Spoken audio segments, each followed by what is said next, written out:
Two men who know the angles, uncover and untangle all the questions and the webs left out to tangle. I'll be in 1962, last Wednesday's afternoon. They'll bend your ears with reckless self-abandon.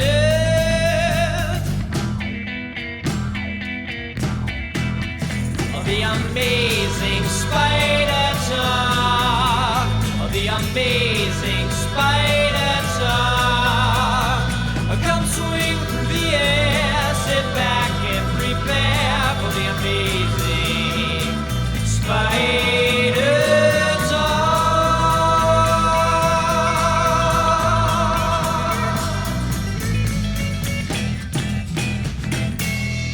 Hello, I'm Dapper Dan Gavosden, and I'm the founder and editor of AmazingSpiderTalk.com, and I own every issue of Amazing Spider-Man.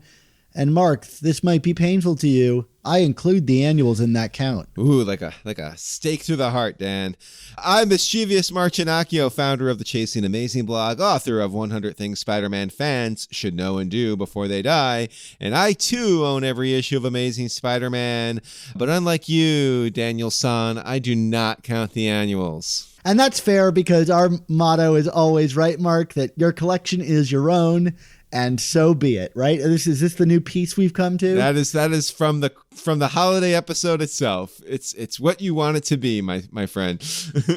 You know what? I will make a point on this too. That holiday episode is our least downloaded episode in the past few years. And if you're skipping it because it has the word Christmas on it and you felt like Christmas season's over, go back because that episode I think is really fun. It's short and I think it had a big twist in it for the future of our show. So, you know, you don't want to miss out on the narrative chronology of this show. That's like missing a .hu episode. Absolutely. And I'm glad you're selling our Christmas episode in the end of February. Yes, I know. Well, regardless, thank you everyone for joining us for this special review roundup episode of the all new Amazing Spider Talk. We hope you enjoy this podcast and that it provides an intelligent conversation between two fans and collectors as we look at the Spider-Man comic universe in a bit of a bigger picture. Today, we are going to be rounding up a series of reviews of Amazing Spider-Man that originally premiered for our Patreon supporters back when these issues were first published. That's right. We are going to be reviewing Amazing Spider-Man Volume 5, issues number 32 through 34, the start of the 2099 storyline. I bet you're really eager to revisit that, Mark. If I could jump into the future and see how excited I am, I would, Dan, because let me tell you.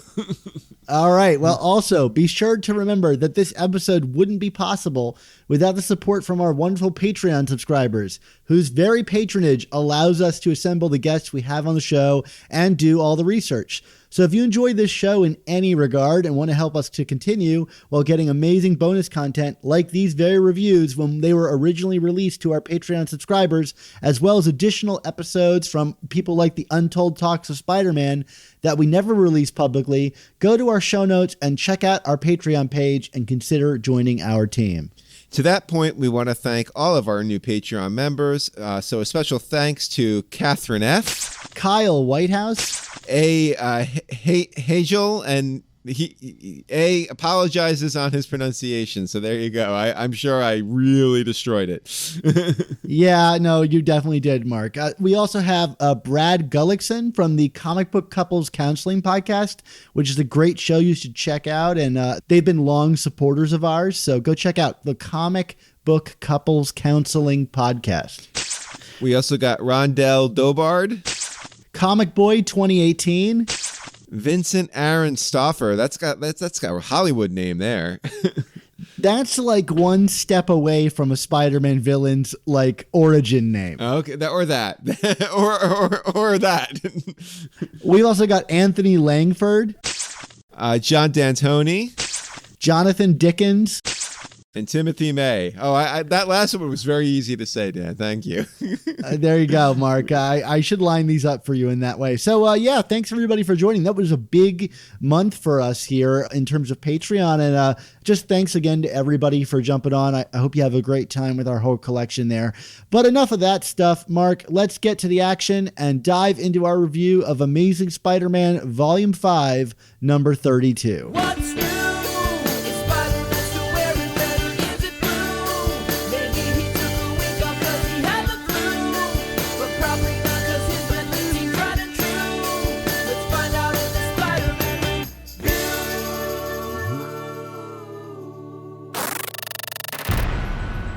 Enjoy our review of Amazing Spider-Man 32. Today, we're going to be talking about Amazing Spider-Man Volume 5, number 32, also known as Legacy 833. Is Spider-Man going to be lifting rubble off of his head for no reason other than it's a 33rd issue? We're going to find out. It's also a 32nd issue, so like maybe he's gonna just be like, what is it, Man on a Rampage or something like that was the cover. That was always a favorite cover of mine, Dan. 32 and 33, obviously, but both of them they're kind of important issues anyway. But maybe this one isn't quite as historically significant unless you're into really awesome art, which I think is kind of how. I know we don't usually start with the art when it comes to these books, probably because I don't talk about it as much as you do, but I feel like this is a case where it's warranted. It's like, welcome Patrick Gleason to Amazing Spider-Man. Like this book is beautiful, Dan, right? Yeah, 100%. I mean, I was really excited to see what he would be doing on this book when it was announced. I was a big fan of his run on Superman, back when the rebirth happened. He was drawing Superman for like 20 or so issues, and they were, it made me buy Superman comics, which I don't normally do, other than like kind of like those big storylines, like, the birthright and all that stuff. But like here I was buying weekly Superman comics because Patrick Gleason was drawing them, and he was drawing the heck out of them. And boy, guess what? He can draw the heck out of Spider-Man too. I mean, before we jumped on the air, Dan, we were talking a little bit about this, and the first thing I said was like, this feels like definitely the best the book has looked since Stuart Immonen was working with Dan Slott, but like it's still even a little more different than that, because like this feels like truly iconic superhero visual storytelling here. And then you came up with the comparison of John Byrne, and I think like that to me is probably spot on, because and like when I think of like true iconic visuals, like I think of someone like Byrne doing Spider-Man, but also the X-Men, obviously in the Fantastic Four, and Superman, and like this feels like akin to that. Like I'm looking at this and this just looks like beautiful superhero stuff, like like there's action poses, but it's not like overly crazy and kinetic a la the McFarlane and the 90 guys. Like this feels both classic but also very modern. I love it. I want more of this in my Spider-Man comics. Gleason stuff is always like read to me as very like, it's like very solid. Like it can be very expressive, but it's always kind of like grounded in kind of like a weightiness to it.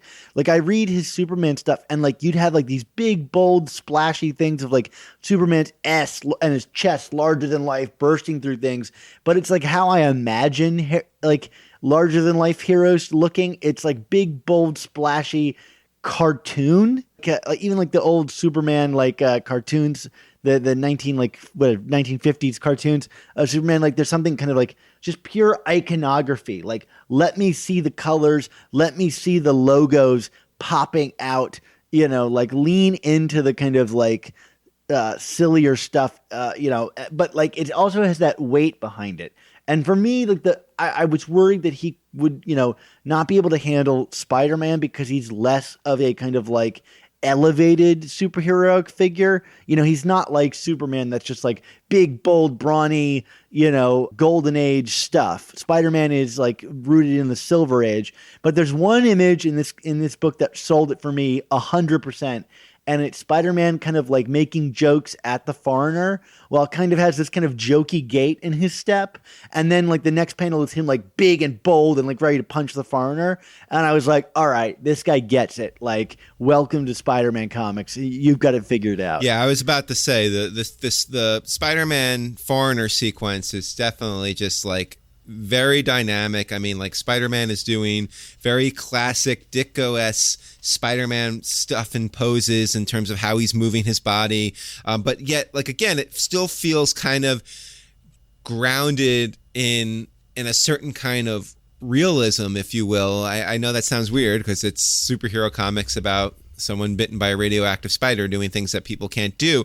But like, again, like to me, that's what makes it just a little bit different and more refined than what you would get with. And let me start by saying I've loved what Ryan Ottley has done on this book, but like to me, Ryan Ottley is more in the vein of like the McFarlanes and Larsons in terms of like, you know, we're kind of pushing the imagination a little bit in terms of what these characters would actually look like if you were in person watching them do stuff. You know what I mean? Like whereas this feels like, while it's clearly a comic book, like I feel like I could be sitting there watching these characters move like that in real life. Does that make sense? This one transported me to another world. Like, you know, everything is like very exaggerated in its design. I mean, I think about the kind of like operating table that Miguel O'Hara is slapped down to on here, and like the devices that are coming at him are all like exaggerated. And that's, I think, why I went to Byrne. Like, Byrne is really good about those kind of like rounded, big, bubbly, you know, kind of overdone designs. And so this has felt very 90s to me, even if the subject matter was like a lot of 80s comic stuff. I mean, you've got like this, I think, newly iconic appearance of Silver Sable showing up in this issue. I mean, that's the thing. It's just like every page has like a new iconic image on it, even if it's borrowing from like previous stuff. I mean, you've got like Miguel blasting through the glass in an iconic, you know, Spider-Man 2099 pose, you know, not to mention that like Gleason has taken it back to the full black costume with blue highlights. Like, welcome back, black and red costume. Like, that Spidey 2099 suit, it's never looked this good in modern comics. Absolutely. Or like, I'm also thinking now of the splash page of Miguel kind of doing the half Miguel, half Lila face and with all the 2099 visuals underneath it. I mean, like the level of detail, like you said, it's overdone but with a level of detail that feels grounded in something weird. You know what I mean? I'm trying to think of the right words for it. Like I said, it's both kind of it's both very highly fantastical and elevated at the same token. It makes me feel like I'm actually seeing something moving in front of me. I was blown away by it. I don't usually get this excited over art. You know, as we discussed some of the finer points of the story, I wasn't that impressed with the story itself, but I love the art. I think editorially, you know, like, here I go, Mark. I'm about to heap a compliment on the editorial team of a Spider-Man comic. I actually felt like this was a great issue to debut Gleason on, because I think Ottley's stuff is much more classically oriented. I mean, his style of like framing even is like boxy, you know, layouts, and we had those flashbacks going on, and I felt like that was a really great way to kind of lean into the like structural integrity of Ottley's artwork. Whereas like this with the 2099 and the kind of fracturing of time and dimensions was a great place for Gleason to kind of get wild and showcase what he does best, which is kind of break rules and lean into kind of like 90s exaggerated form. I felt like having these two kind of artists back to back doing those kinds of things was really exciting. Although I have to admit, like, I'm kind of short selling Ottley because we just got a tease for like a big monster book he's doing in like issue 37 or something. And I'm like, oh, cool. There's Ottley's monsters. So like, you know, each of them has their own strength. But I felt like these two short stories back to back was a great way to highlight what this new, I imagine these two guys are now the rotating creative team. Like, what this creative team is going to be really good at doing. I mean, and for the record, yeah, I would love to see Ottley do more of like, you know, the Venoms and the Stegrons of the world. But like this like, you know, I agree with you. I feel like this was a good subject matter because, you know, it's kind of both very progressive and kind of imaginative in terms of, like you said, time and the elements of time and it's very highly dynamic with two Spider-Men kind of going at it here. But at the same token, the story is dealing a lot with the more street level world of like the Foreigner and Silver Sable and Teresa Parker and Chameleon. And I think that, lends to everybody's strengths for the most part. But let's talk a little bit about this story too. Before we get into what's in this story, can we talk about what's not in this story? And for me, it's important to note, like, I think it's a bit of a kind of a, I don't know what the word I'm looking for is, but like the fact that there's no resolution on Absolute Carnage, which I know is still kind of playing out right now. Like they don't want to like definitively say what happened at the end of that story, but that like there's no kind of follow up on how Spider-Man feels after that. Like reading these back to back, it's kind of a bit of a like, well, wait a minute, like, did we defeat Carnage now? Like, well, what's going on? And I think that probably gets into our next point, Mark, which I'm going to let you say, because I know that you and I are lockstep on this. We obviously didn't get any resolution there, which is frustrating. And it's like we're kind of just jumping into this new event, sorta, which is this 2099 tie-in. And like, I like 2099, Dan. I felt like they kind of overdid it after it was brought back initially 5 or 6 years ago.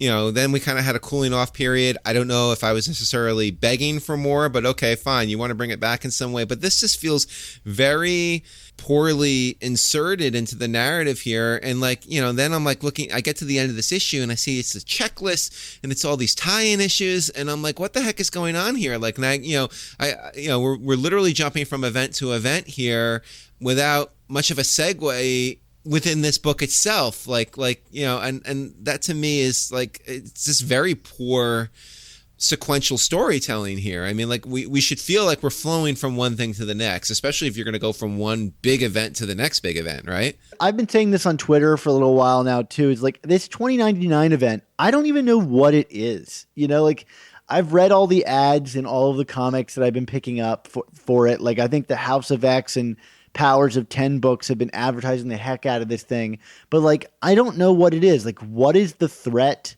Like what issues do I need to buy to follow it? Do I just need to read Amazing Spider-Man and the Alpha and Omega issues? Can you have only Alpha and Omega issues with no issues in between?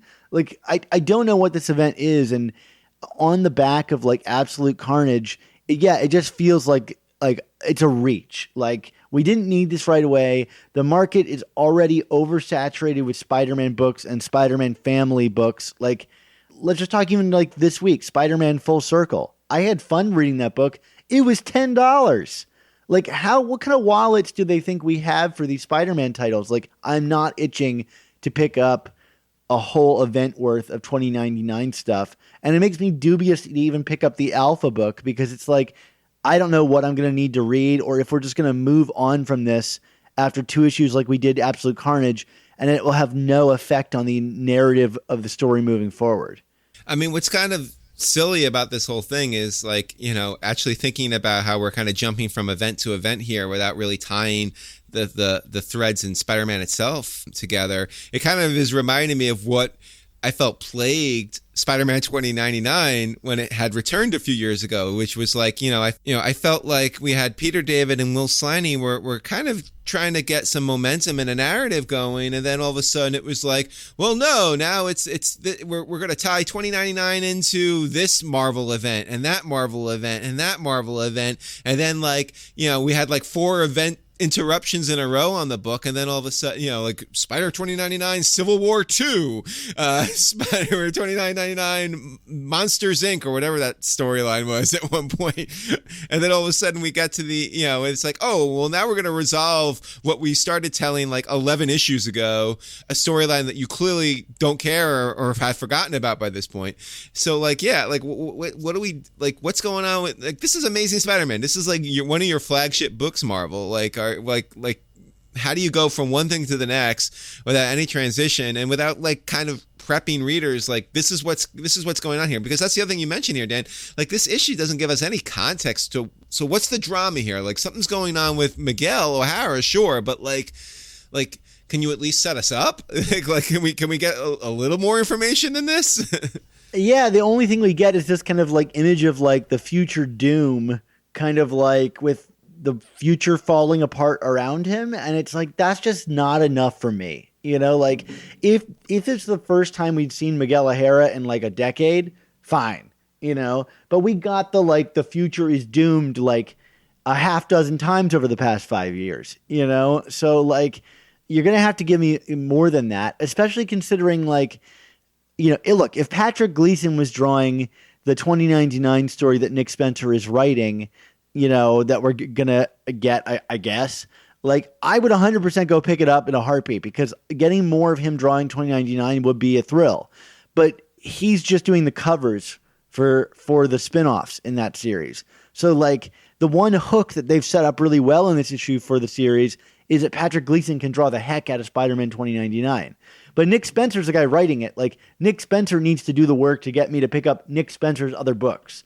And right now, like none of the narrative hooks that he set me up for are going to get me to pick up that Omega issue when it comes out, like next week? Because then we have Amazing Spider-Man 34, which is going to follow up on that, I believe. And again, I don't even know. There's no narrative thread here. Like, it's funny because you and I, like, we lament the year-long tease. But this is the opposite, too, which is like, I'm not going to invest in buying a dozen comics over the threat of the future being doomed. Like that's an X-Men. It's every other X-Men comic. Right. Is Cable going to show up or?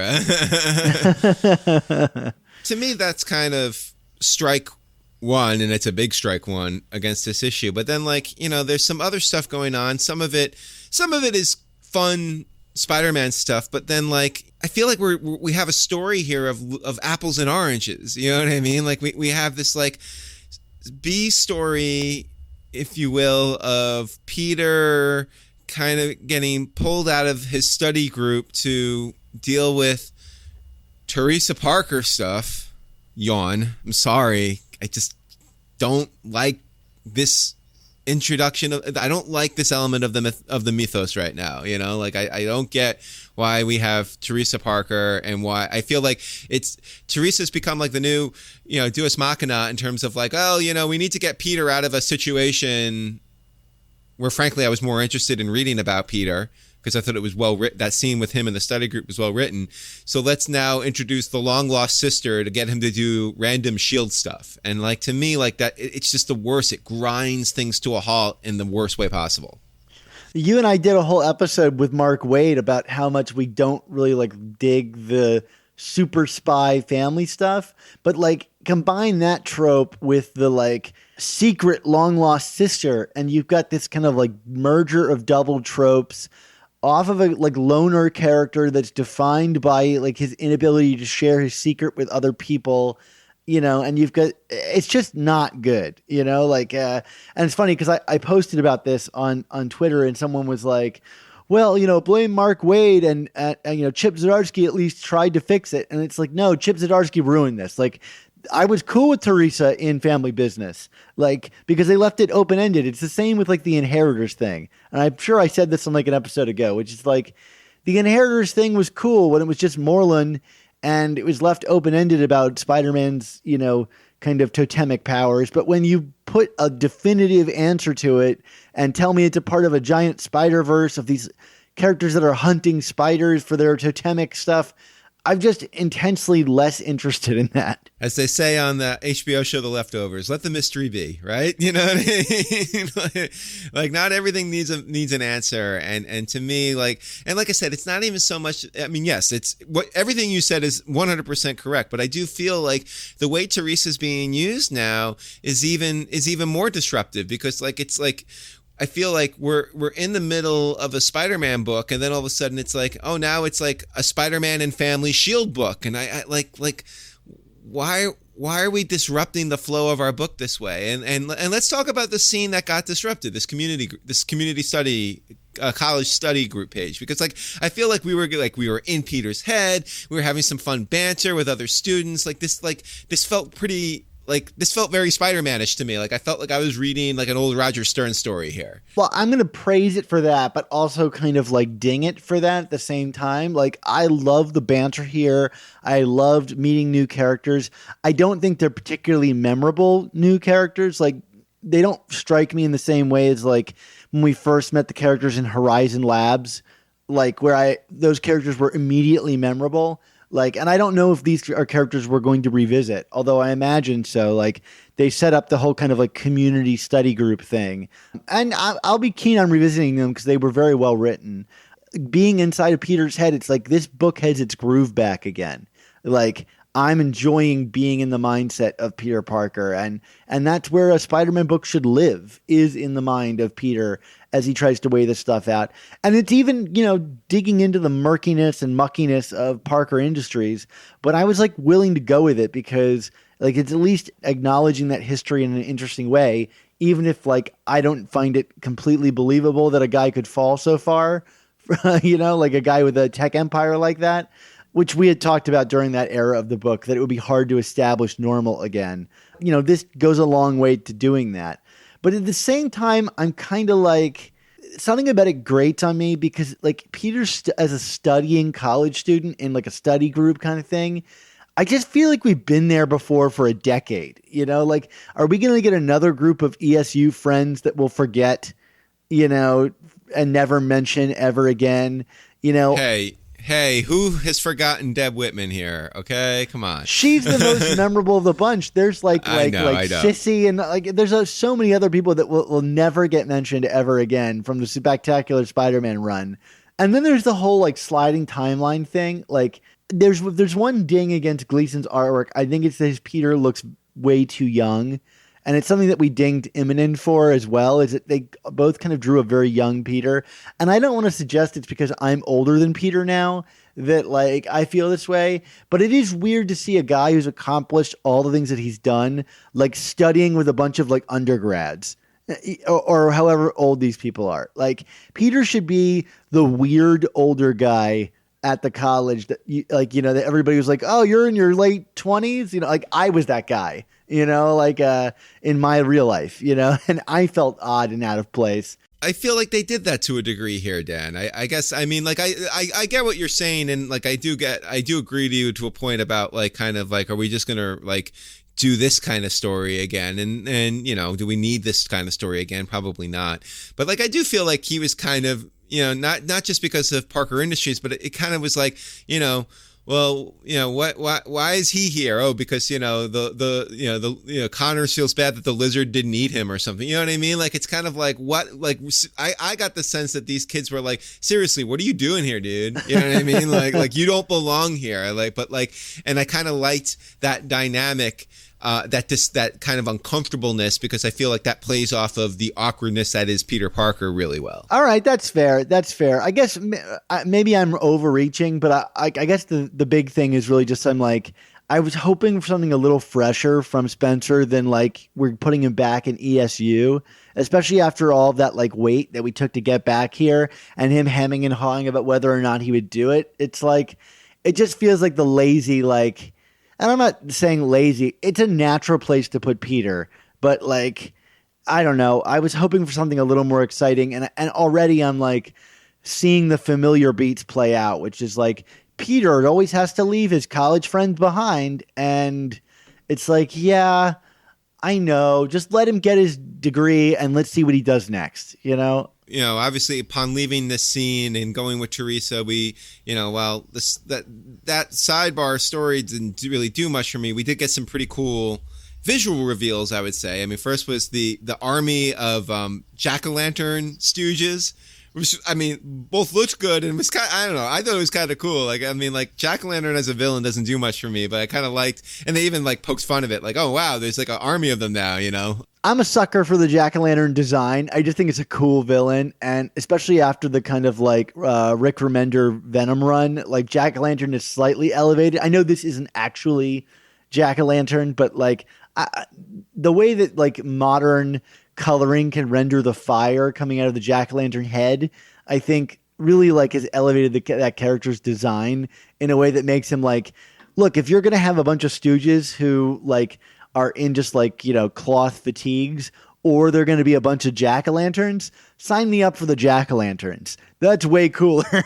And then I thought the Foreigner came across kind of elevated here in a way. I mean, obviously, I don't even remember the last time we saw him in a story, or at least in the main book, for sure. I like that he wasn't treated as like a total pushover here. You know what I mean? Like he felt like he could give Spidey a run for his money in a fist fight. But then we get this awesome looking Silver Sable reveal. And granted, I've been on the record, I'm not a huge Silver Sable person. Sorry, Ron and Tom, but this was a cool reveal, I thought. Yeah, I mean, what a splash page. I mean, like, everything about it was, like, beautifully rendered. I mean, even just the smoke that's coming off of Spider-Man's back. I mean, is it going to make me tune in for another big Silver Sable who's in the book again? Like, again, this is one of those things where it's like, if I hadn't read the Dan Slott run, I'd probably be super thrilled about this. But, like, we just got a lot of Silver Sable, I feel like. So it doesn't feel like that big of a shocker, but like, great, you know, give me a good Silver Sable story. The Foreigner, I mean, you're right. I haven't seen that guy since his last major presence in this book. He wasn't involved in, right? He just killed the Hobgoblin, or he killed Ned Leeds off panel. The Foreigner is a bit exciting. One of the things I did find interesting about this scene is that like Teresa seems so hell-bent on revenge to the point that Spider-Man's making jokes and she's not responding to them, which seemed like a real beat. Like Nick Spencer was like pointing that out for a reason. Do we think that there's like something coming down the pike for Teresa? Like, I'm not saying necessarily that her like identity as Peter's sister will be reversed, but like it does feel like this character needs to be taken in a certain direction, even though we literally got her out of jail with like no mention of it. What direction can that be? I mean, like, are they going to, you know, is her revenge going to lead to her getting killed off? But then, like, why go through all these paces? You know, the thing that Amazing Spider-Man has been building towards for the better part of the last year and change is something having to do with Peter and MJ and like the old guard of characters, like the Harry Osborns, the Gwens, the Norman Osborns. I mean, that seems to be where this is building right now. So like if you are about to insert this storyline with this newer character and, you know, and we're supposed to care about how she's changing and what the stakes are for that, I don't know. I feel kind of disconnected from it because like that's not the story that I'm invested in when it comes to the world of Spider-Man right now. So like, I feel like whatever they end up doing with it is going to end up being kind of lost in the wilderness of the bigger story right now. And that was what was so great about the Absolute Carnage story, was that like we thought we would be losing the focus, but that story only helped us focus more on what Spencer has been doing. And, you know, I don't think the ESU stuff is too far afield from like the world that we need to be in right now, especially considering that MJ is in Hollywood. So it allows Peter to kind of be on his own and begin to explore his status quo as like a character without MJ. I don't think we need 2099 right now. It's like, I'm very mixed on like this issue because it's like, boy, I love the 2099 stuff under the pen of Patrick Gleason. Like the breakout sequence that like ends this issue is so visually stunning. Like, I could read that, but then I don't need to read it in Amazing Spider-Man. Like, I feel like just launch a new number one, 2099, throw Patrick Gleason on that. I mean, look, I prefer having him on this book because he's so amazing. But, like, yeah, you're right. It totally disrupts the flow. And I'm suddenly thinking about all these other characters when I want to be getting back to the other thing. This almost feels like a kind of a evergreen type story that they've been cooking up for a while. And now all the other pieces are finally ready to go and they're telling it now, and it just kind of feels like it's being inserted in the middle of nowhere. So I don't know. But I guess this is the appeal of the double shipping. It's like we can move on pretty quickly from this and not be too tossed off the track. Any other big thoughts on this one, Dan? I mean, there's the big kind of cliffhanger at the end, which is like Miguel's powers have stopped working. I have no speculation about this or really like desire to speculate about it. Like I'm going to find out what's going on, I imagine, in the next issue. Are you going to be picking up this 2099 Alpha book? I'll probably pick that one up, but I mean, looking at the checklist, I mean, not that I need to announce all of my buying habits right now, but I'll pick up the Alpha and the Omega, but maybe outside of the Spider-Man 2099 tie-in, I don't foresee myself getting all of these tie-ins, you know what I mean? Like, I just can't right now. Like, I mean, how many books does Marvel really expect me to buy? As we kind of said at the beginning here. Well, that's why I'm asking, because like I feel like the success of this issue really is like, your wallet is a measure of how successful this issue is. Like, did it do a good job of having you go, I got to go find out what's going on with 2099? And personally, me, like, I think if I wasn't doing this show and didn't feel an obligation to talk about it, I probably would just go, I'll read it on Marvel Unlimited. Yeah, I mean, I'm tempted to do that, but I don't know. You're right. I mean, I'll probably get the Alpha and the Omega. I don't know. We're suckers. Yeah. Suckers born every day and read that around for a while. I draw the line at Conan 2099, okay? I don't even know what that means. Yeah, I know, right? I mean... Yeah. So let's do some grades, Mark. Let me give you this. You're looking at overall grade, but if in terms of art, what's your art grade on this book? The art's an A for me. I mean, this book is beautiful. So what's your overall grade? I will say the art brings it up so much that I'll give the book a B-, but like the story for me is like C- territory. I'm going to repeat exactly your grade. A for the art, B- overall. I'm not loving the story. I mean, I saw a lot of feedback on, because I was a little late to reading this. I didn't get to the comic store on release day. So like I saw a lot of people kind of chattering about how much fun this issue was. So I was like, I'm looking forward to this. And I read it last night. We're recording this on a Saturday. And I was just kind of like, I mean, the book looks great. It looks so good, but like the story, this doesn't really do it for me. I'm glad we agree. Yeah, I mean, like, and again, like, not a terrible story. Like, I mean, there's not much of a story, but like the art's great, and we got inside Peter's head for a little bit. So like, there are worse things that have happened in this book. It's just like, it feels very like two worlds, one book. All right, well, cool. Well, thanks everybody for listening. I'm looking forward to talking about the next one and continuing down our Amazing Spider-Man train here. That's right. Miguel O'Hara is back in action, and we are eager to talk about him some more. Woo! So Dan, let's not wait. It's time for our review of Amazing Spider-Man Volume 5, number 33. Enjoy our review of Amazing Spider-Man 33. So today we're talking about Amazing Spider-Man Volume 5, number 33/834. Do you think we're going to get an allusion to Spider-Man lifting metal over his head in this? I mean, it's a 33rd issue. You had me panic for a second. I'm like, wait, did we? And I'm like, I don't think so, unless you count like a robot or android head getting blown apart. Like that's kind of metallic-y. I don't know.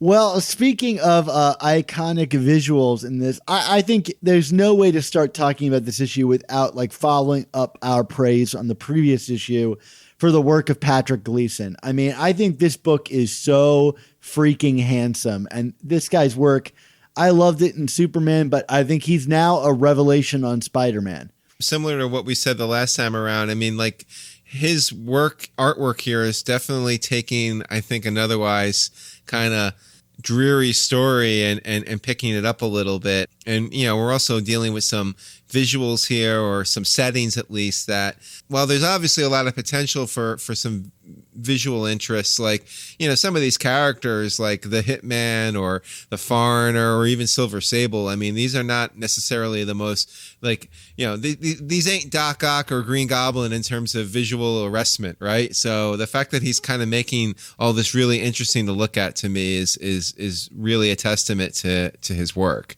He just seems to never be able to do anything small. Like everything is big. And in superhero comics, I think that's a major plus. I mean, I think I find his superhero stuff more exciting than his kind of like people talking to people stuff, which is true for most, I think, artists in comics, especially for him. I mean, his superheroics are fabulous. And with a character like Superman, that was very easy to capitalize on because Superman is like the biggest of them all. Like he is just like grand, splashy superhero from beginning to end.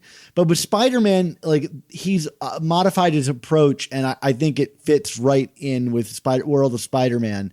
I mean, his stuff is emotional and dynamic, and I love all of the experimental page layouts. It makes everything so much more exciting. As good as this art was, I mean, like, I feel like this comic as a story was a bit all over the place. I mean, we have a couple of different threads going on at one time, and I can't say that I'm sold on the story in any of these threads right now. Do you want to kind of get into that a little bit? And then obviously we could talk more about some of the cool Gleason stuff as we go through it. But to me, as a story, this comic's a bit of a mess. Yeah, I agree with you. I mean, I think the one universal thing that you can say about Nick Spencer is that like whenever he writes stuff, like it's always like thoughtfully written. Like I never read a character saying something and think that's out of character or that doesn't make sense.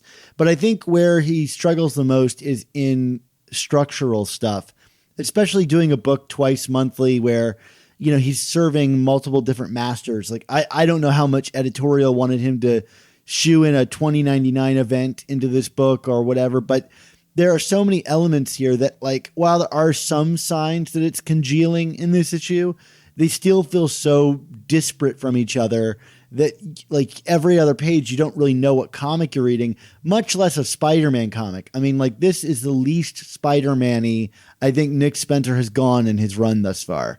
Yeah, I would agree with that. But yeah, I mean, like the $20.99 stuff really feels tacked on in a really kind of obnoxious way. And I'm not saying like it's obnoxious to do a $20.99 event. I mean, it's fine, but at the same token, I don't know if this is really selling me on it at all. I mean, I feel like we're kind of just like repeating beats from the last issue, you know, like there's a crisis and Miguel O'Hara's back and he's a man at a time and things are happening. And we, you know, like it just feels very kind of repetitive to it feels a lot like the Craven stuff we were getting much earlier in this run, where Spencer was kind of throwing it in at the beginning as a carrot to wave out there, but like not really thinking how to build on it beyond what he had done an issue earlier. I mean, I know the ending starts to build on it, but like in terms of like bringing us back into this event, I had to kind of check. I'm like, am I reading the same issue again? I think you're right. By the ending, there seems to be multiple other threads that are moving towards tying into whatever the thing that is that kicked off the crisis that $20.99 Spider-Man is dealing with. Like, I'm not sure if it is the invention of the machine that can read the future or the appearance of Dr. Doom at the UN. One of those things seems to tie into whatever this $20.99 character is doing. But I think maybe it's, you know, kind of a fundamental flaw to have the Spider-Man $20.99 character not remember what he's doing in the past, because it's impossible to invest in whatever the threat is that he is coming back for if he doesn't even seem to remember what it is. Yeah, I think it's a great way of putting it. Like, I'm not quite getting the urgency of the moment here beyond the fact that we've now spent multiple issues and we know we're about to get into this big event that's going to tie into more issues and more of our money if we so choose to spend it. There doesn't seem to be a ton of urgency beyond that. So I'm probably more partial to Miguel O'Hara than others are, Dan. I mean, maybe even more than you. I'm not sure, but I kind of want to give this event a chance, but like in terms of a lead-in, this has been pretty milquetoast for me. Without that like goal in mind, there's no ticking clock here, right? Like when I see Dr. Doom show up at the end of the book, or I see this invention of this time manipulation field thing, I'm not sure how much threat to read into that because I don't actually know what it is we're working our way toward. So it's like, you know, normally you can use tension to tie a bunch of jumbled scenes together because, you know, ultimately it's like a Rube Goldberg machine that's going to pay off at some point with like whatever, the cereal being poured for somebody to eat, you know, or Pee-wee to eat. Like, I don't know what that is here. So it's like I am watching a bunch of disparate things, hoping that they're going to congeal. I do want to shout out to the art, specifically in the $20.99 section. Like, I think it's amazing, and I think it's especially incredible for the work of Matthew Wilson, the colorist, because he does really wonderful stuff here, like shooting stuff into black and white, mixing up colors, using negative space, and I just think the coloring in this book alongside Patrick Gleason's work has been fabulous. So we move from that back to the Spider-Man Silver Sable, you know, encounter with the Foreigner, which I think was the kind of exciting thing from the previous issue. We got that brilliant splash page introducing Silver Sable, and You know what? It's. I'm glad we got that splash page in the previous issue because it seemed as though that's like the last major splash page for a while that we'll be getting until they inevitably retcon this retcon of Silver Sable in all of her glory. This is quite an interesting reveal. For starters, Dan, and like if this is me just not paying close enough attention to Spider-Man plots for the last couple of years, I mean, did we know that Sable and Foreigner were an item? I have no idea. Okay. I don't think so, unless it happened in some B-book I'm not aware of. I found this entire section to be very confusingly written. I mean, I understand the general gist of what was going on, and of course the retcon of the retcon that we basically got within it. I got thrown from the get-go when it appeared that Sable was actually not on the side of Spider-Man here and was kind of, was with Foreigner, and then Spider-Man quipped something about you have terrible taste in men. And I'm like, wait, did I miss something here? Was I supposed to know that like she was actually a threat when she wasn't a threat initially? You know what I mean? It seemed like she was there to save the day last issue and it was anything but. Yeah, that confused me too. And I was doubly confused by there's this brilliant visual moment, at least, where Teresa Parker blows off Sable's head. Like that splash page was unforgettable. Like when I turned the page on that, I was like, whoa, I can't believe a Spider-Man comic went here. And that kind of, I mean, I know it's a robot, but it's still kind of graphic seeing pieces of like a human face flung all around the page with Teresa looking, like heaven forbid, I actually think Teresa Parker looks cool. I mean, that's kind of what I was referring to earlier in this episode, Dan, in terms of these are all characters that I don't generally, not to sound shallow, I don't generally think of these characters as being really cool looking characters. And like that page specifically was like, wow, that's a really cool visual, that's something you don't get in a Spider-Man comic. And it's basically Sable and Teresa Parker. Like who would have thought? Don't tell Sony, they're going to greenlight a movie.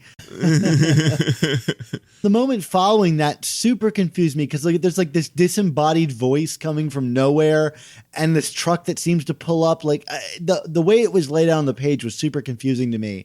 And ultimately the reveal is that that wasn't Silver Sable. It was a life model decoy that that's the most Spider-Man thing ever is life model decoys. Silver Sable had actually been kind of damaged in that fight with the Rhino during the Ends of the Earth arc, over 100 issues ago. She did survive, but this has been a life model decoy all this time, the past few Silver Sable stories that we've gotten, during the Dan Slott run. I'm of two feelings about this, which is cool. They fixed that retcon that Dan Slott did where Silver Sable died and then came back completely unharmed, which was super lackluster. And I remember specifically you and I complaining about it on a show. But now it's we're so far removed from that. It's did we need to really go back and fix it? It's like you got a point for your team, but only because the goalie scored backwards or something like that. You're like, okay, good, we got a point, but do we need to do this? Definitely a bit of a self own here. I mean, it's before we started recording, I joked to you so basically the retcon is well, you thought I was dead, but I was alive, but I'm really only kind of alive. We were disappointed when Sable was brought back. I think it was that first imminent issue with Norman Osborn, right? That we brought her back, and if we go back to the tape, I'm sure we probably made some snarky comments about it. But the same token, it didn't have much of an impact on me beyond any other back from the dead situation that we've had in my 30-something years of reading comic books. You know what I mean? There was nothing that remarkably unusual about it. And now I feel to then backtrack some more and then introduce this element of it. Okay, so clearly Sable was not hunky-dory upon being, believed to be drowned in the ocean by the Rhino. What is she, and how is this going to advance anybody's stories and comics? Because she's basically, she's kind of useless at this point. Am I right? I mean, I don't mean to be derogatory, but I'm trying to figure out, I mean, listen, are we going to like make her like the Oracle is in DC or something? I don't quite get what's going on here or what the potential is. I think I'm more positive in that regard than you. Like, I think Silver Sable's kind of been a bit of a stalemate for like decades, right? Like she's kind of been the same thing, kind of just the merc for hire for a while, or like trying to reclaim Symkaria in some way. But like, at least in this, we're getting a new status quo for her. Like, even if she ultimately does get out of this and gets the life equation, or whatever it is, whatever insane thing that they've cocked up. It's like the infinity formula. I'm calling it the life equation, but the infinity formula, like that, like allows her to, would allow her, if lucky, to survive this and go back to being Silver Sable. At least that means that she's going to be hooked on this drug for the rest of her life. And that maybe it gives her some new lease on life that gives her an interesting, thing to do when she shows up from here on out. I mean, these characters have to be switched up every now and again. Do I think it was very convolutedly done?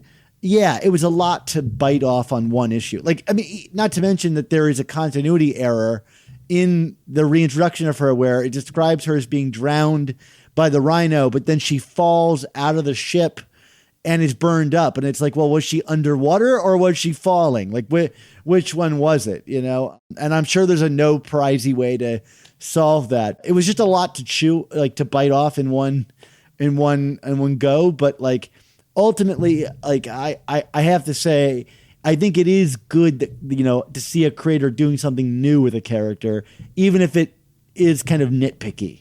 After you said what you said there, I kind of take back what I said a little bit about what we do with this character now. I mean, you're right. It is good to have something different here, but I also agree with you about the fact that I think it's more the way this was kind of shoehorned in. I mean, like I wasn't even thinking about the situation with Silver Sable when this was brought up, and we've talked about how it feels like Nick Spencer has spent a lot of time on this book, kind of repairing the wrongs of previous wrongs, quote unquote, of previous creators. We saw this obviously like Black Cat for a change, and there's plenty of other examples. I mean, to me, this was almost like getting too cute about it. It's like, okay, well, no one was really asking about this unless like someone was really hung up on that episode we did 2 years ago, maybe. I don't know. But, like, and like you said, it seems so far removed, like to kind of like do this major, like bait and switch with this character here. And also kind of, like you said, get some of the details of what happened in the first place wrong. It just felt very convoluted and confusing and left me kind of like, okay. And then it kind of dovetails into this political drama with Symkaria and Latveria. And I know that this is how they bring in 2099, but then like at this point, I'm trying to think, where was Spider-Man? Like, when was the last time we saw Spider-Man in this comic? That I agree with. Like, it's a lot. Like, the political ramifications of that during the Norman Osborn story, like a year plus ago, was a lot to kind of swallow then, and shoved into this already convoluted story about 2099. It's just a lot to keep up with here. Like, she's reclaiming her country, but did she already do that? Like, there's just a lot going on, and I don't know if that was the right thing to kind of shove in here. I mean, obviously, I'll take it back later when other issues delve into it deeper, and this all does elegantly come together in some way. But right now, reading this issue on its own, it's just like, boy, my head is swimming with details, and not in like a Jonathan Hickman X-Men way where I'm like, really poring over every detail on the page. It's more just like what is the narrative here? Because where is Spider-Man? What's his role in all of this? Because this is a kind of political drama that's really outside of the world of Spider-Man, typical Spider-Man narratives. Although we did get a year plus of that during Volume 4. I think of a story like this, and I'm thinking of like the Assassin's Nation plot from, what was that, like the late 80s, early 90s, those Michelini issues with Silver Sable, and Chance was in that, and Paladin, and all these other characters that you just kind of don't really think about anymore. Like, it's like, why are we revisiting these? Well, we do have a preview for an upcoming issue of Amazing Spider-Man that does feature Chance on the cover. So, all these old things are becoming new, including Hitman in this issue. I mean, like, truly, when was the last time we saw Hitman? I mean, I'm usually good at this stuff, Dan. I can't think. What was it, Ross Andrews time on the book? I mean, it's very possible. I mean, we'll have a Hitman reference in our main season 3 episode that comes out around this time too. But no, I have no idea when the last time we saw the Hitman was. So, just to finish up this scene, Teresa, just cold-bloodedly kills what she thinks is Silver Sable, and Spider-Man calls her out on it, like, suggesting, oh, you knew it was a robot, right? And she doesn't answer, which basically means I had no idea. I just meant to kill this person. And she's really out for revenge on this red shirt friend of hers who we never really know much about. And I think it robs it of a bit of dramatic power here, although I also don't think we needed to spend time establishing friends of Teresa Parker, because then you're really getting into territory that I don't want to be in a Spider-Man book, because I can already barely stand the idea of Teresa Parker. But this seems to be, I think, kind of taking her down a road of establishing she's someone who can kill without like mercy or without empathy or sympathy or whatever the word I'm looking for is. Do you think this is headed somewhere? Could this, please God, be a setup to reveal Teresa Parker is not a Parker or something? I don't have a clue of that, but is this a storyline you're at all interested in? Well, interested in, not particularly, but I mean, like, maybe this is a way also not to be kind of glib about it, but maybe this is a way to get her out of the book. I mean, I don't know. I mean, like, we talked about this last time, Dan. I mean, like, I still don't quite get why we have this character and this storyline in Amazing Spider-Man right now. I mean, I really kind of just, first we thought it was a one-note graphic novel thing, and then, God bless Chip Zdarsky for bringing her back, I guess. But like, it's just like it's like an unlucky penny every time I feel like we're done with the Teresa Parker story. She keeps showing up here, and I guess there's some shades of gray stuff that we can explore here. I mean, Lord knows we always love our shades of gray characters in superhero comics, I guess. But I just still don't feel the work has been put in to get anybody invested in this character, nor do I feel like anybody in their right mind truly accepts like that this is Peter Parker's sister. I think that's still going to be like the hang up. And I don't know what can be. It's kind of like the situation with Silk. In my mind, someone else was bit by the spider, but no one really kind of buys that, because like a retcon that big is like, to be so casually worked back in feels shallow to me. And I feel the same way about Teresa Parker. He didn't have this is what, even if you convince me for the next 10 years and keep putting it in the story that she's his sister, I don't buy it. I guess that's what it boils down to.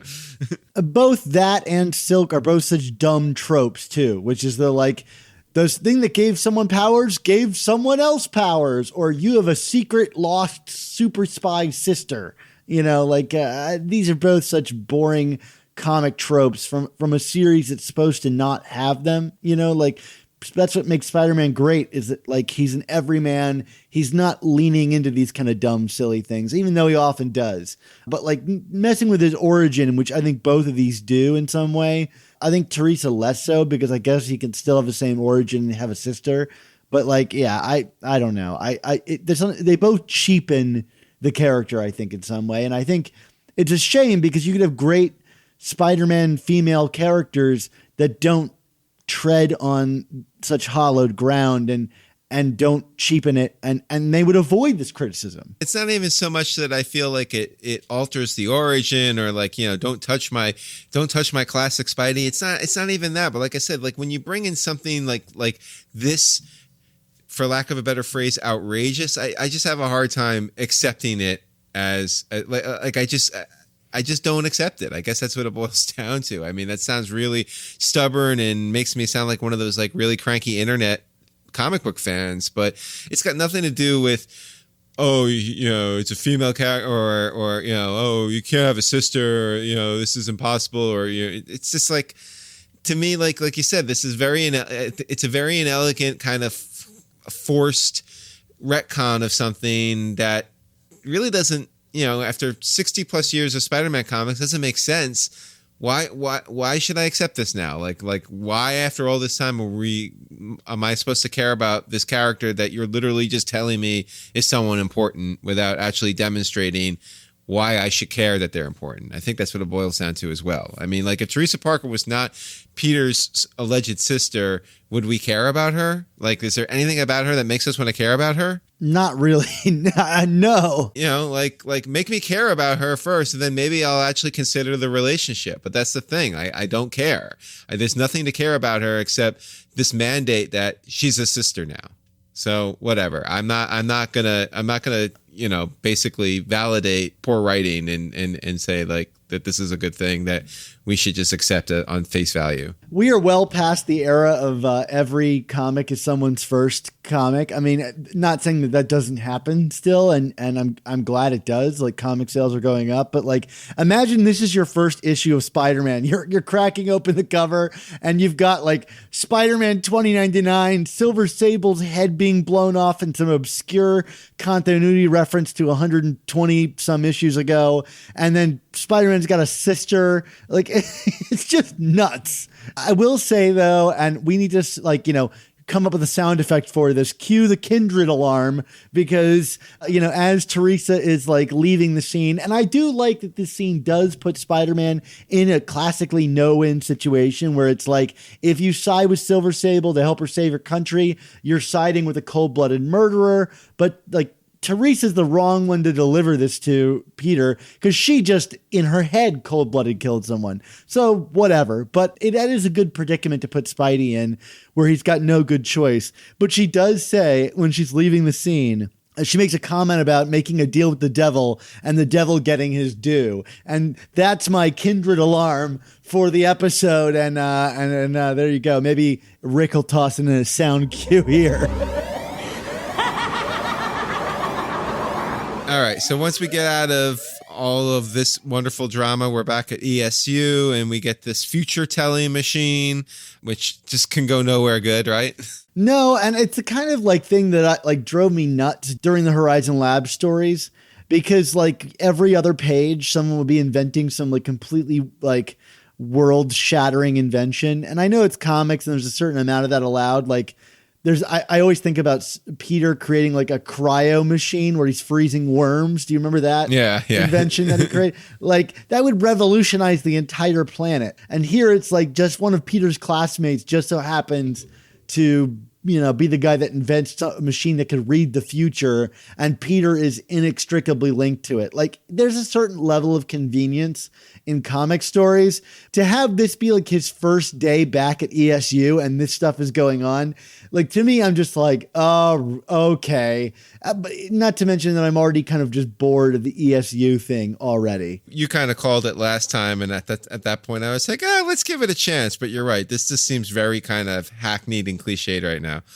I don't really have much else to say. Like, I think it's an effectively handled sequence, but like, as someone who's already read Spider-Man at ESU a half dozen times, there's got to be a more clever and organic way to have Spider-Man involved with the goings-ons of New York without kind of shoving him around the most gifted people that he spontaneously meets, every other issue. Like, I mean, the Daily Bugle felt more realistic, but now with the internet, it's like, does he need to be so directly connected to all this stuff? We finally dovetail back into what we started with, which is, I'm assuming, how we're going to basically break into this whole 2099 story, which is that Dr. Doom is the Archbishop Ferdinand of the Marvel Universe. It's going to set off a war, right, Dan? His assassination.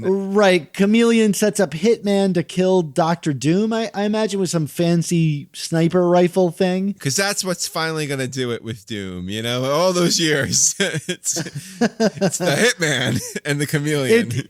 It took a gun on the roof. Who'd have thought? Right. My Reed Richards is just like, finally. I mean, we got to see some cool Gleason Doom visuals. Yeah, this seems to be the big tie-in to this whole 2099 event. We started this issue with it, and then we kind of dovetail into this Spider-Man story that really doesn't have a lot of Spider-Man in it. that's got like some really random stuff in it, and then we kind of like jut back out into this 2099 thing, and I don't know, like at no point do I feel like these were all graceful transitions. A lot of this kind of feels attached with rivet guns, if that makes sense. Signal the rivet gun alert. I use it a lot. I'm sorry. I do want to point out my favorite detail of this is that Betty Brant is now apparently the Daily Bugle foreign correspondent. Ask her how well that worked out for her husband, Ned Leeds, because he died when he was the Daily Bugle foreign correspondent. While dealing with the foreigner. Like, this all feels ominous. I mean, maybe Nick Spencer needs to undo that now. I mean, you know. Oh, I was going to say, are we setting up for Betty Brant to be like a random throat slit character when we turn the page? We're going to find out that it's going to be for like 10 issues where Betty Brant's clearly Kindred. And then like in a one-shot issue, Betty Brant's going to have her throat slit right before they reveal who Kindred is, and it's going to be Betty Brant. You're just angling to obsess over a new villain reveal now, aren't you? The new worst villain reveal ever is. So let's give grades on this thing. What'd you think of it this issue, Mark? This is going to sound a little harsh, but like I said, I kind of felt this was a jumbled mess, so I'm going to give this a D+. And I'm similar with you. I'm at the C- range for me. That artwork is just enough to save it. I think if this was an issue earlier, I would have said the same, but like, you know, like now I've had 2 issues of Gleason. Gleason's great, but like this story is just not doing it. So like I got to go back to thinking like, did I really enjoy this comic outside of a couple of visuals? No, I didn't. So D+.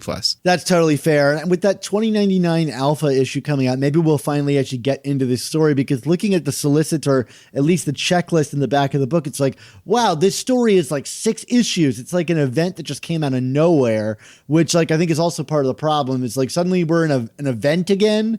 Like who is asking for this? Yeah, exactly. This episode wouldn't be possible without the support from our wonderful Patreon subscribers, whose patronage allows us to assemble the guests we have on the show and do all of our research. If you enjoy the show and want to help us continue, while also getting amazing bonus content and additional episodes that we never release publicly, go to our show notes and check out our Patreon page and consider joining our team. So thanks again to everyone who supported us on Patreon. You've pushed us over 100 members for the first time. It's really awesome to have such a supportive community, and we thank you guys again. And if you're one of those who's listening and you're like, hey, I'm really enjoying these reviews, go check it out. Why not get in on the fun with us on Patreon? But in the meantime, that's enough Patreon plugging. Please enjoy this review of Amazing Spider-Man Volume 5, number 34.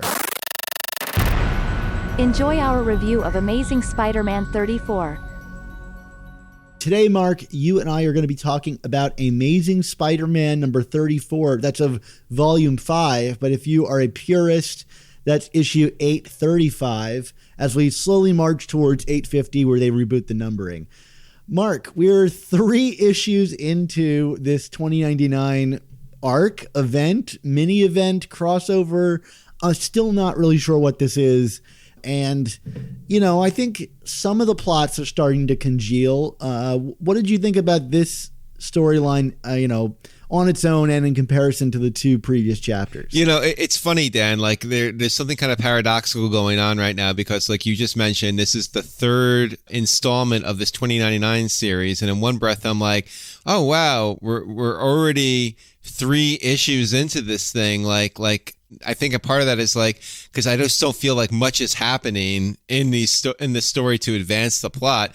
Yet at the same token, like it feels like the story has been going on forever because nothing is happening at the same time. And it's been 3 comics, which is like now almost 2 months of time has passed. So yay, I guess. As you could tell from that very brief introduction, I mean, yeah, I guess things are starting to happen to a degree, but I mean, this is just a very glacial pace that this story is unfurling in, and I still feel like beats are being repeated over and over again, especially in how the story is set up, and we can talk about this if you want, but it might be echoing what we've said in some earlier episodes, but like I just don't get why we're having this story right now. It just feels so out of place, and it killed all the momentum that we had from the Kindred stories and the Absolute Carnage tie-ins a few months ago. And this just feels like it's a momentum killer right now for this book. And this book kind of was starting to move again, and now we're back to kind of where we were with all the Hunted stuff, and it's just a big disappointment for me. Well, Mark, if time is a flat circle and this book about time travel is what we're dealing with, this thing's proving that time is a flat circle, because we keep repeating these same beats over and over and over again. I do think this one moved things a little bit forward, but let's talk about this 2099 event, in its entirety. I think I've kind of expressed my confusion about this both on the show and online, but I remain very confused about the 2099 event, both how it's being marketed and how it's played out. I mean, I couldn't even put my finger on what this is supposed to be. I think we're 3 issues in, and I've read 2099 Alpha, and so I'm really 4 issues in, and I don't even really know what the central plot of this story is. It seems to be based around Doom, but that kind of question in my mind really is like kind of hanging over all of this, which is like, give me a hook. Give me a reason to care about the time travel. Give me a reason to invest in the stakes of this story, and I'll buy into it. But it seems like Nick Spencer is being intentionally withholding in a way that I think is very damaging to what's going on. Yeah, I mean, think back to when 2099 was introduced a few years ago during the Superior Spider-Man era. I mean, I felt like that was actually very elegantly done in the fact that, there had been all these Marvel events that were dealing with time travel and the fabric of the multiverse and the timelines and whatnot. And basically, kind of coming to the conclusion of, hey, you're damaging the timeline.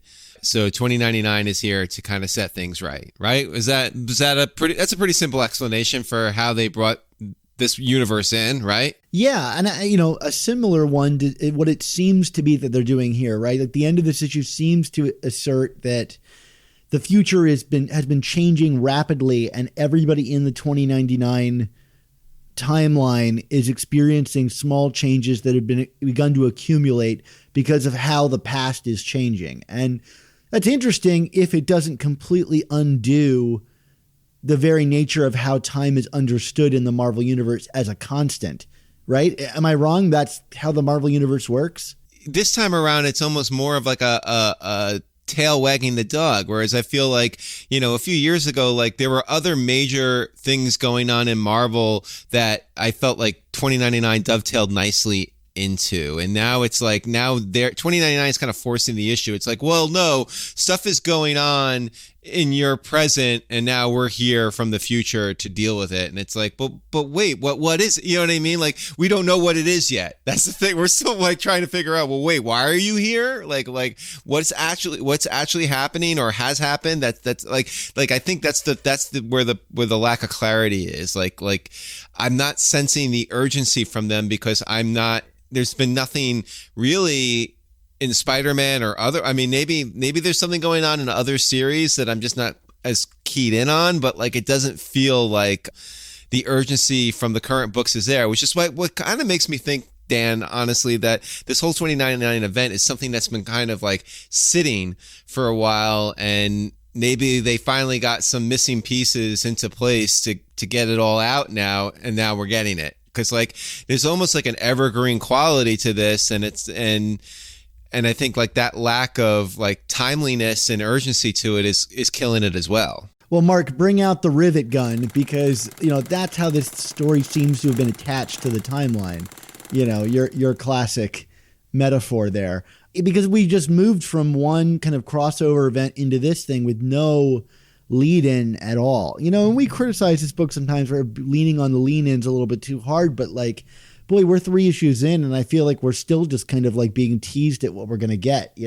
I shouldn't have bought 4 issues and not know what I'm reading about. And I feel like that finding out what that hook is would allow me to believe in the stakes of everything that's going on here. I look at an issue like this one, and from the beginning to the end of the issue, we've got time travel, and then it turns into kind of like global cataclysmic takeover. And that's something that like Kirby and Lee could do in a single issue. Like their Fantastic Four issues would, resolve an entire worldwide threat. But that's because they set up the stakes and the story for their characters right up front, and we get right into it, but here it's like, it's tantric, it's like, how long can we go before we establish why anyone is involved in any of this? All three of these issues, I mean, it really does kind of remind me of what we were getting with the Craven teases very early on in this volume from Spencer, in the worst kind of way in terms of I'm comparing it.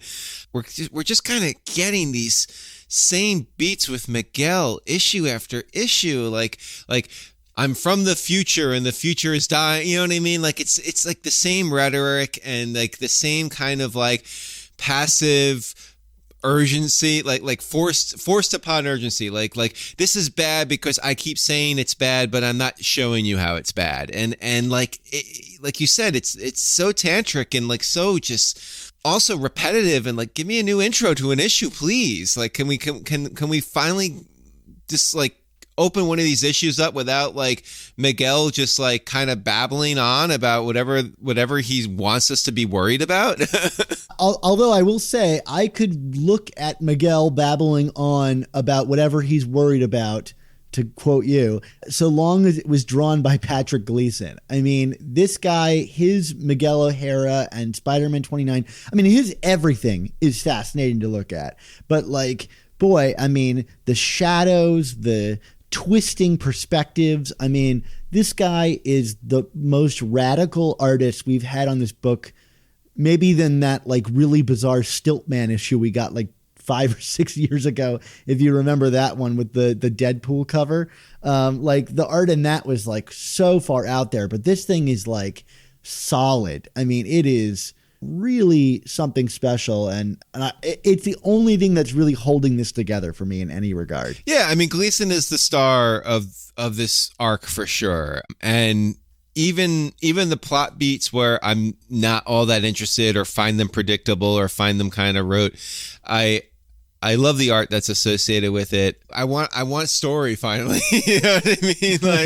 Like I feel like this art is being wasted, and like, like there were instances during the Dan Slott run where I felt like sometimes like the art would elevate Slott's sometimes sloppy storytelling, and like I guess I'm a little frustrated by the fact that as good as Gleason is, and as wonderful as this book is to look at, why is it not elevating the story at all? I mean, like that. I mean, like, what would this story look like without Patrick Gleason? You know what I mean? Like this would be really a horror show, right?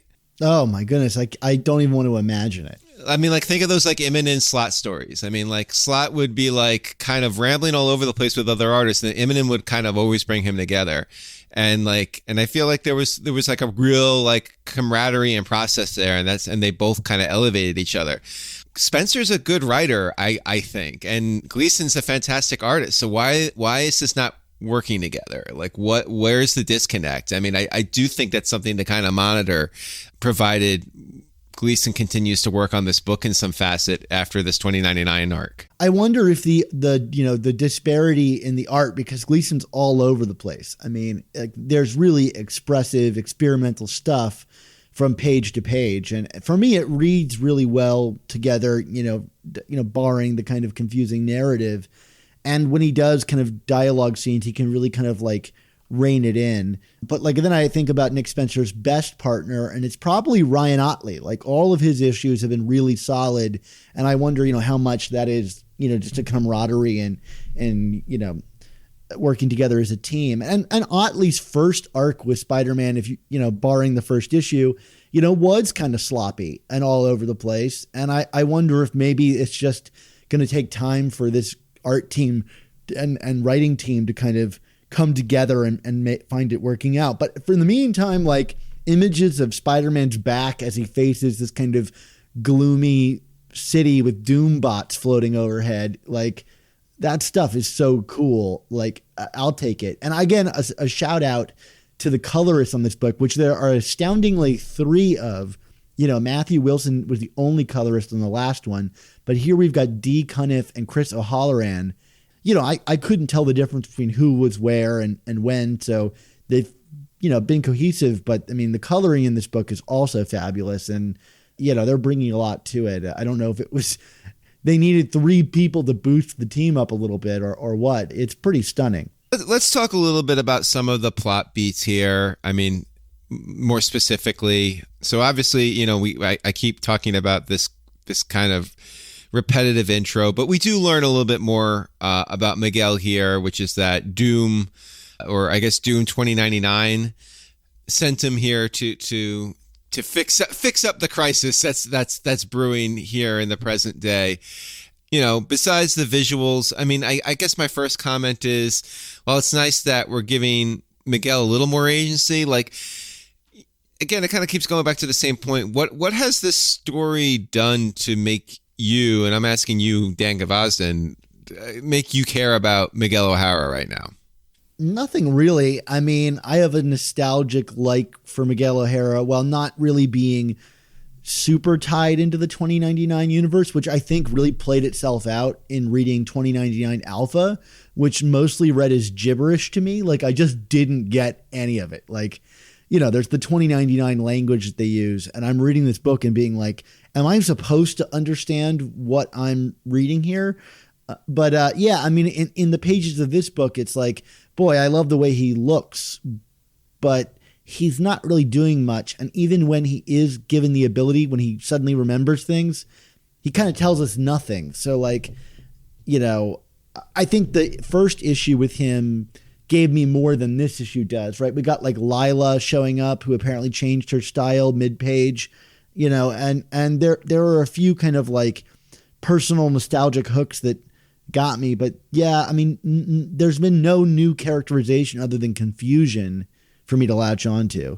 Like, here's an opportunity to kind of introduce an entire new audience to 2099, because you got to consider the last go round, that was like 2013, 2014. So, I mean, like, okay, yeah, there still might be some readers who are holdovers from that reading the books now, but there might be some new readers on Spider-Man and in Marvel right now. And, you know, probably their only other exposure to Miguel O'Hara might be the stinger in Into the Spider-Verse, right? I mean, because, like, you know, we're fans that are connected to the 90s to a degree, probably even me more than you, based on our own age difference. But, like, you know, nostalgia for the 90s is only going to drive you so far in this generation of readers. So, like, we're not getting any sense of who Miguel O'Hara is as a character, why we should care about him, why this matters that Doom is sending him here.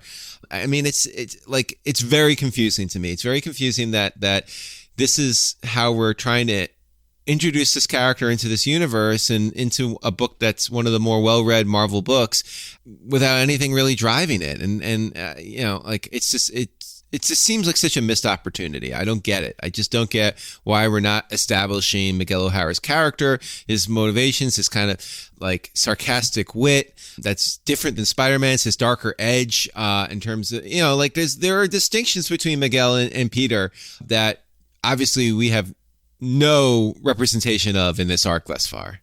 And Spencer has been both good at this and bad at this, I think. You know, there are times where he'll do these great flashbacks or summaries that clear up the kind of complicated history of Spider-Man. You know, I'm thinking about like the page where he explains all the different jobs that Mary Jane has had over the years. You know, like, I found that very elegant and well done and a nice summary. And there's not really one here for 2099 or Miguel. And I feel like that would really help out a lot of new readers. It would have helped me out to read 2099 Alpha, which again, I found completely indecipherable. And, you know, I'm the new audience that you want to hook with that, I guess. I mean, I'm not really a new audience, but if I can't get it, no one else is getting it. I assure you that.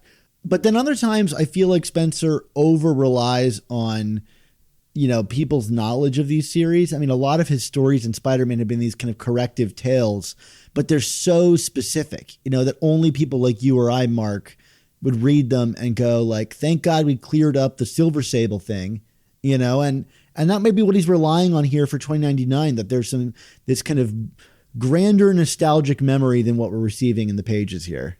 That's a very misguided approach in terms of viewing who's reading comic books right now versus who read them, frankly, in the 90s. You know what I mean? Like I think the gap between here and then is even further. Well, I mean, time is not a flat circle in this instance. It's even further than it was when Dan Slott reintroduced it. And I felt like Dan Slott did a little bit more to kind of catch readers up who might have been lapsed. You know what I mean? So it just kind of boggles my mind. But not to belabor that too much, let's talk a little bit about the next part here of this issue, which is Peter now with this Jamie character talking about this future device, and Jamie.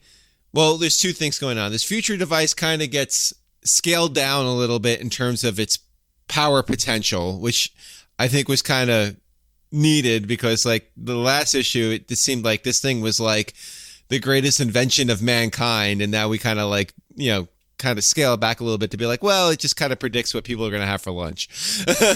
Yeah, it made me believe in this premise a bit more than I did last issue, where I was like, looks like Peter keeps bumping into these people, but then it just so happens this guy that he bumps into is like, actually, I really hadn't figured this thing out, and there's potential danger that could come from using this thing. And I'm like, all right, that sounds more like a college student in like a not so distant version of our universe. I was like, okay, in a universe where a guy can invent a suit of armor, in a cave, fine.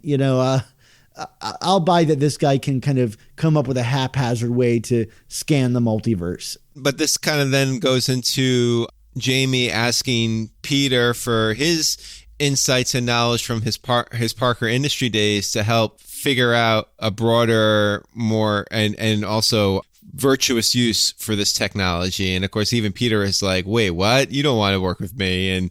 But it seems like that's going to be the case here. And I'm curious, what do you make of this? I mean, is this, are we going to go back down into like either the Horizon Lab / Parker Industry kind of subplots with Peter, or is this just going to be another way for Peter Parker to have egg on his face and to screw something up royally? Well, that's what I'm most curious about with this, is because like giving him a success this early, especially in the way it's couched with this character who suggests like, hey, if you do this, this is like a good way to, boost you towards like a thesis or something like that, right? Am I wrong? That's how it's kind of positioned here?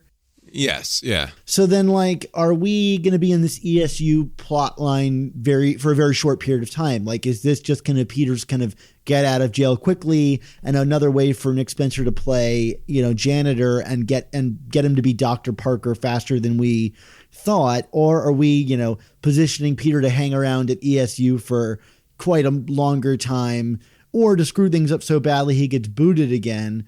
But that seems like a really weird thing to do, to kind of elevate him into this position and then boot him out again so quickly.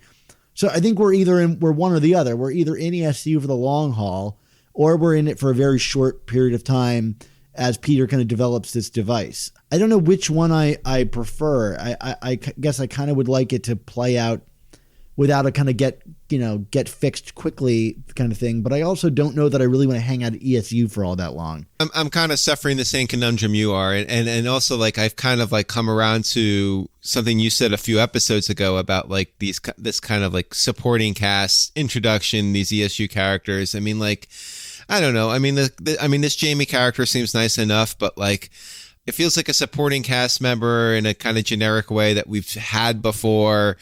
Are we really going over new ground here? And then, like you said, are we just using this as an excuse to fix something either positively or negatively too quickly? I don't know. But like, I mean, I guess we'll wait and see, but like, I don't foresee this being a long game situation. So it's hard to see where this is, but it's hard to see where this is going in a way that makes me like really captivated to see what's going to happen with these relationships here, because it just doesn't feel like this is a relationship for Peter that has long-term potential for the book.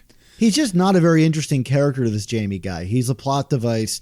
whereas you think about like the cast and crew of like Horizon Labs and Anna Maria Marconi, like all these characters that Dan Slott created are really memorable from the jump, right? I mean, say as much as you will about Sajani and how much we dislike that character, but like, she was at least memorable in some way. I can pull her name out of my hat years later, whereas, maybe Jamie will develop, but right now, like, I couldn't even visually describe him to you. Sajani is so memorable, I mispronounced her name for like 3 years on our show and got yelled at by listeners. So. It is true. So in the midst of the Peter-Jamie dialogue, there is an emergency, and that emergency is that Dr. Doom is shot. So there it is, folks. We got him. It's over.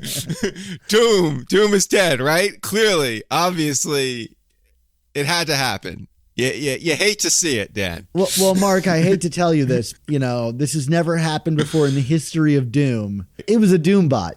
Right, of course. I guess like I'm of two minds of this. Like, obviously, duh, but also like I guess like the comic kind of. I mean, or at least Spider-Man's dialogue to the extent kind of is like, well, of course it's a Doombot, they acknowledge it, but like I also feel like for a moment the characters like Chameleon and the is it the Countess or the Baroness or whatever her dignified title is, like I definitely felt like they were playing it off like, yeah, we got him, it's over, we finally took care of him. I'm like, really? Are they that dumb, or are they thinking the readers are that dumb, or are we like it's clearly going to be a decoy of some sort? Yeah, I mean, it was weird because Chameleon, like, he suggests, well, if I knew you were going to kill him, I would have gotten out of this. And it's like, well, you did all the work to kill him. So, like, what is it? Did you think like it was impossible to kill him or quite easy to kill him? And then I love how conveniently Hitman is involved in this story, and then we just never see him again. Like, just forget about the guy with the gun, and suddenly Doom is raining hell down on New York. And it's like, we'll get to that in a minute, but like, what an oversized reaction to a Doombot getting killed. I mean, how many Doombots have died in the history of Doom comics? I couldn't even begin to tell you. Which, by the way, I think is kind of fun that Doom, of course, like has body doubles. I mean, because all good dictators and, certain current politicians have body doubles, we believe. I do like how Spider-Man, like you mentioned, reacts to this. This was the part where the book really kind of came alive to me. I mean, hard to believe that the part of the book that I like the most is the one where Spider-Man is involved. He kind of has this kind of fun monologue as he's swinging to the scene, which, I always love a good swinging monologue where, he's talking about like, should I really feel bad about this? It's Doom. He's terrible. Even for a guy with a nobody dies code, I can't feel too bad about Doom dying.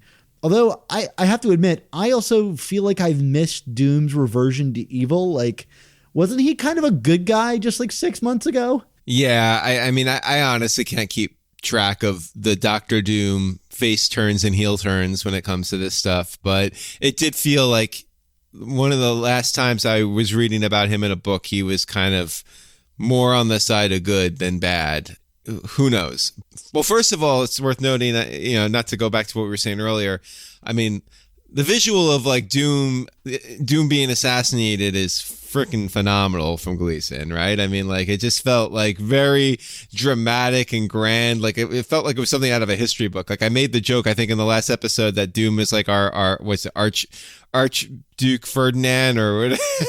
I think it's explicit in this book that they're doing an Archduke Ferdinand thing. Yeah, but it like visually really felt like it. You know what I mean? Like it was really, really well done by Gleason. I even like the visual of Spider-Man like landing on top of his corpse with his webbing backpack and, being smothered by all the, Latvarians as he tears the head off of the Doombot. I mean, I thought that sequence was really cool and visually exciting, and then getting blasted by the Doombot head and the headless body kind of wandering around. I mean, that was such a cool sequence. that was the part where I was like, okay, things are finally starting to congeal here. And it feels like a classic Spidey tale, in regards to all the classic Spidey Doom battles, which, there's a few of them.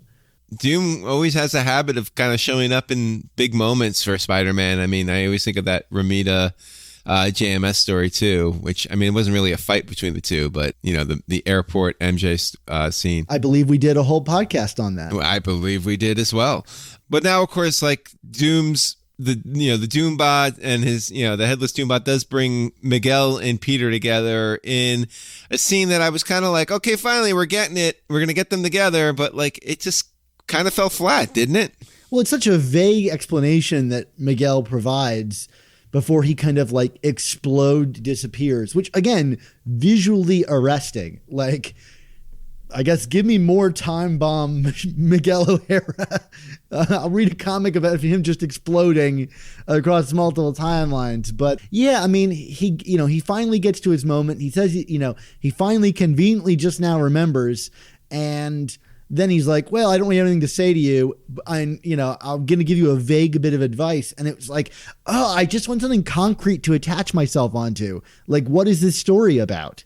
Yeah, and like Miguel is getting like attacked by these guys, but we don't know who they are, right? Like, it's just like, who are these people, right? They're like, I guess they're employees of Roxxon, but they keep kind of like, what is the letter they have on their chest? Is it a P?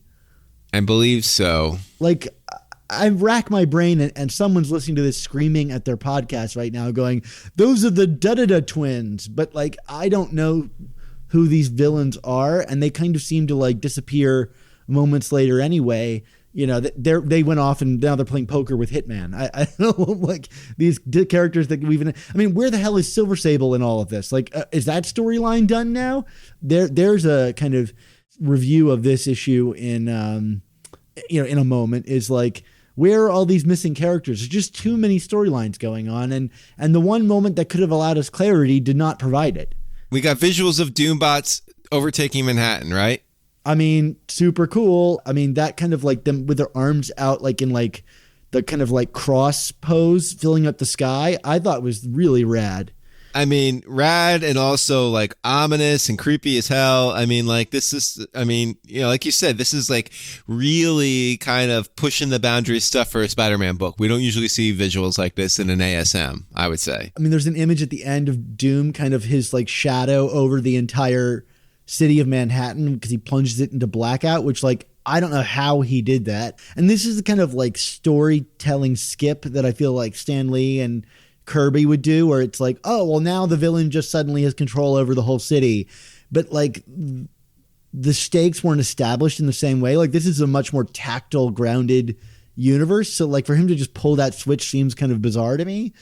But like I did like the visual of Giant Doom. It reminds me of the Kingpin, what is it, like issue 51 or whatever, where Kingpin's over the entire city of Manhattan and he's destroying the buildings, and then it reveals it's just like a miniature. Like I thought that was a cool visual, but then I think like the most succinct way that I could get at the problems with this story is Peter's monologuing as the story comes to an end, because this is like, I'm just going to read verbatim what he says because I think it makes my point for me.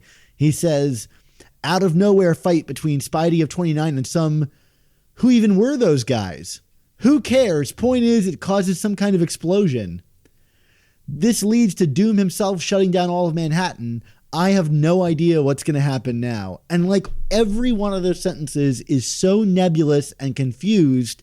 If I'm confused as a reader and Spider-Man is confused as a character, it leads me nowhere to really go with this. And maybe it'll read good collected, but like issue to issue, it's like, why am I supposed to come back next time? Peter is all of us, Dan. I mean, it's which really shouldn't be in an instance like this. He shouldn't be all of us. He's truly the everyman in regards to responding to the writing of this story arc. That is kind of kind of ending to a Spider-Man comic as much as I've ever had one before. I mean, that's pretty nuts in like a really kind of meta way. So on that note, do you want to get to grades, or is there anything else you want to hit upon? No. Let's get to grades. I mean, like, prefacing my grade, it's like, I think there's a good story in here somewhere. It's just not like giving the readers what we need to care about it. necessarily. And so like for me, like the writing is, I wouldn't say it's a fail because like I think all of Spencer's stuff, the characters are written in a convincing way. Like I never have to suspend my doubt and go, this isn't Spider-Man that I'm reading. But like I don't know why I care about the story. And so on that regard, it doesn't work. But then again, there's that art. So it's a C- for me. It's like, you know, boy, like this art is really kind of making me hang on, but that's about it. I was going to say the same. I say C-. I mean, like it's funny, like what you had just mentioned, you know, made me think about how like the thing about Spencer that I've noticed throughout his run so far is that even when things are either kind of not that interesting or a little, you know, falling flat for me, like he has a knack of like kind of pulling things back on track in the span of a one issue that I don't think that Dan Slott or even some other writers who preceded him were always able to do. Like, you know, there were moments with some other writers where like once the story kind of went off the rails, you were like, all right, how many more issues is left of this thing? Because it ain't getting better. You know what I mean? Whereas like Spencer has the ability to kind of pull something pretty good out of this, even though I don't see it right now. But like he does have a knack. So that's why for me it is a C- because like it's as much as I'm not digging it, like it's not so far gone that I'm like, oh, there's no pulling this thing back.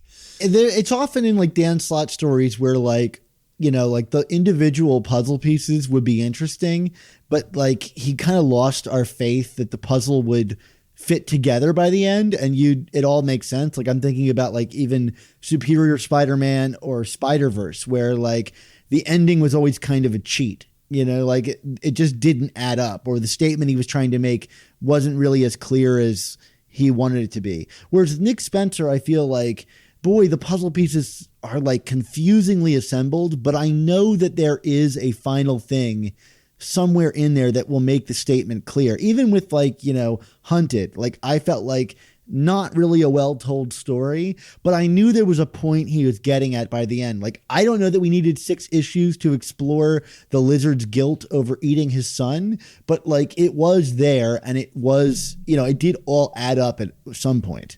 Yeah, I 100% agree with that. That's probably the best way that I've ever heard someone kind of compare and contrast there. So well done, Dan. You get an A.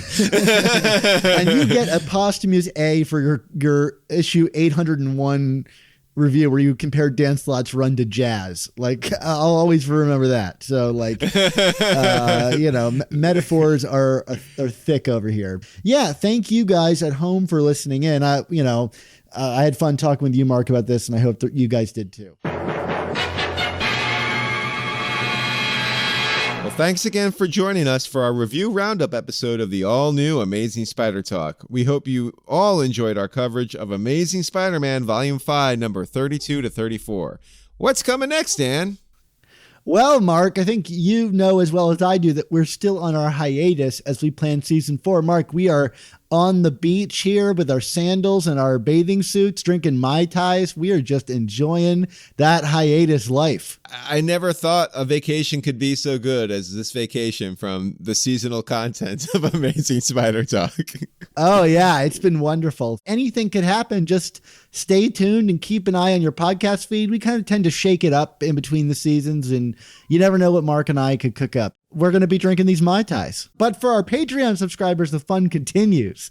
Be sure to check out our Patreon page and your podcast feed this week, where we've got our special reviews of the entire Nick Spencer run that's up through issue 39. So if you enjoyed today's show, why not help support our show and get caught up with all of our opinions of the new Spider-Man comics at the same time? Remember, for just $3.99 a month, the price of a new comic, you'll get access to our exclusive new issue reviews, B-book reviews, and more. And for $10 or more a month, you'll get access to some awesome commissioned artwork, this time from Barry Kitson, as he depicts the tremendously sad moment that Spider-Man learned of Gwen Stacy's demise. It wouldn't be an episode if I didn't recommend the Untold Talks of Spider-Man podcast, which are coming back on the air. They should have been right back this week after a hiatus of their own. So go check them back out if you're a lapsed listener to the Untold Talks of Spider-Man Plus, we've also got the amazing Spider Slack community for you to join. Just check out this episode's description for a link to join our Spider-Man Talkin' community. Also, a special thank you again to Rick Coste, our very amazing and spectacular editor who puts these episodes together for us. Rick is a big podcaster himself. He's got a bunch of kind of big shows that have been very popular that people should also check out. Rick, what are some of the shows people should be listening to right now?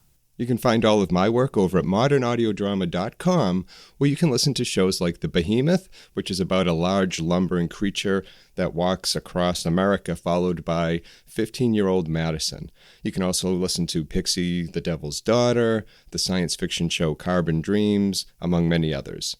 There's also contact information there. I'd love to hear from you. Thanks, Dan. Awesome. Thanks again, Rick. Mark, where can we find you online this week? Well, of course, you can find me on Twitter at ChasingASMblog, and you could always find my book, 100 Things Spider-Man Fans Should Know and Do Before They Die. Dan, where can we find you these days? Yeah, pretty much the same place as always, Mark. I'm over on Twitter at @SupSpiderTalk. I don't have anything really exciting to announce this week, so, just come for my regular content. That sounds awesome, Dan. What else should we come for?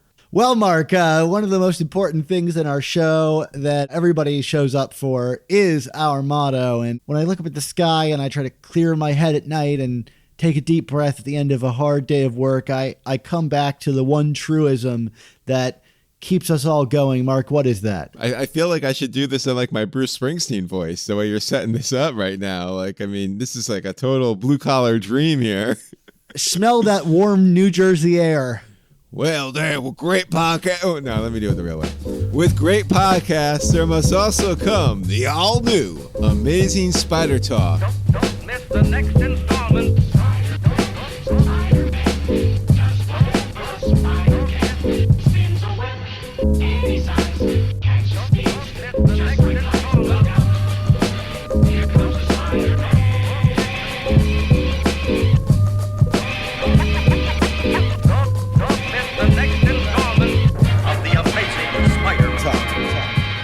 I was half tempted to write in these like, man, I love these issues. Dan is not putting these words in my mouth. All right, here we go. In the USA! I hate you so much.